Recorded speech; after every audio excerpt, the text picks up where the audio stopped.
Chairman of the Democratic National Committee, Terrence McAuliffe, said this last week.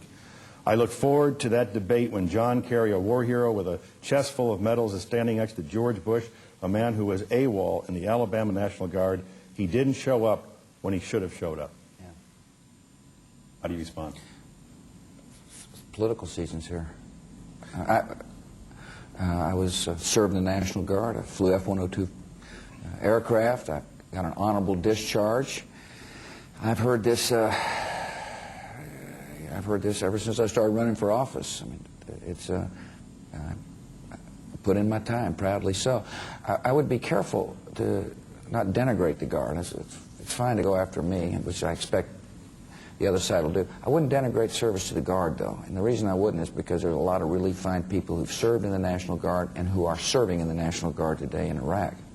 The Boston Globe and the Associated Press have gone through some of the records and said there's no evidence she reported for duty in Alabama during the summer and fall of 1972. Yeah, they're just wrong. There may be no evidence, but I did report. Otherwise, I wouldn't have been honorably discharged. In other words, you don't just, say I did something without there being verification. The military doesn't work that way. I got an honorable discharge, and I did show up in Alabama. You did. We're allowed to leave 8 months before your term expired. Is there a reason? Right. Well, I was going to Harvard Business School and worked it out with the military.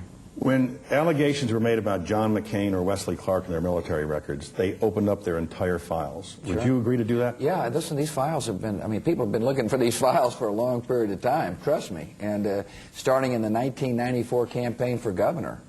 And I can assure you in the year 2000, people were looking for those files as well. Probably you were. And absolutely, But you allow pay stubs, tax records, anything to show that you were serving during that period? Yeah.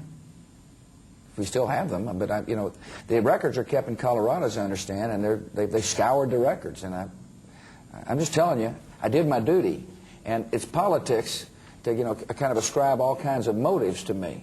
But I've been through it before. I'm used to it. What I don't like is when people say serving in the Guard